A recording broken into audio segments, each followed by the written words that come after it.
حلقتنا النهارده بسؤالين.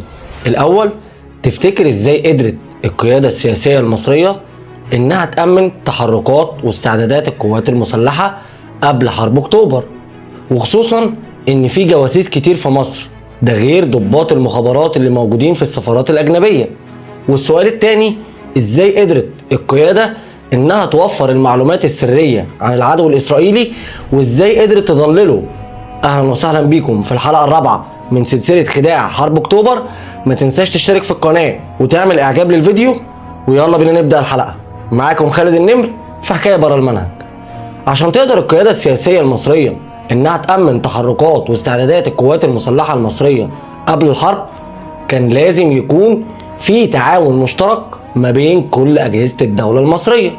وبدأت المخابرات المصرية في كشف شبكات التجسس زي شبكة هبة سليم والخاين فاروق الفقي وشبكة طناش راند باولو، واللي كانت ممكن تنقل كل المعلومات عن تحركات الجيش المصري واستعدادات الدولة المصرية للحرب.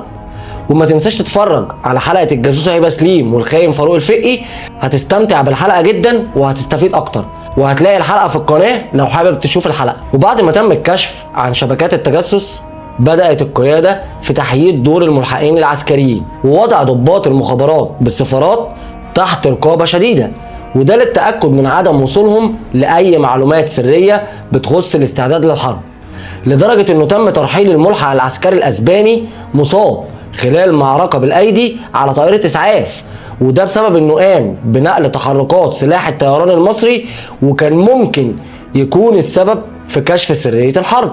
وعشان تكون خطة الخداع كاملة، فكان لازم نوفر المعلومات السرية عن العدو الإسرائيلي ونقدر نوصل للعدو معلومات مضللة. وهنا نرجع تاني للمخابرات المصرية، واللي قدرت توفر المعلومات السرية عن العدو الإسرائيلي عن طريق عملائها زي رفعت الجمال وأحمد الهوان، ده غير استخدامها لعملاء تانيين زي أشرف مروان عشان توصل للعدو الإسرائيلي معلومات مضللة عن الحرب. وقدر أشرف مروان إنه يوصل معلومات غلط للعدو الإسرائيلي، وكانت كل مرة إسرائيل بتعلن حالة الطوارئ القصوى والتعبئة العامة لجنود الاحتياط، وده كان بيكلف إسرائيل خسائر بملايين الدولارات.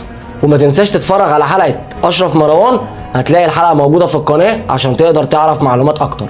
وبكده تكون قدرت القيادة المصرية إنها تأمن تحركات واستعدادات القوات المسلحة وتوفر المعلومات السرية عن العدو الإسرائيلي وتوصل له معلومات مضللة.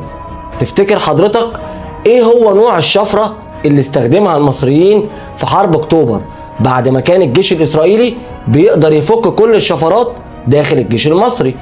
وده هيكون موضوع حلقتنا اللي جاية، وإزاي قدرت القيادة المصرية إنها تستخدم اللغة النوبية كشفرة للجيش المصري، ودور البطل أحمد إدريس في استخدام الشفرة.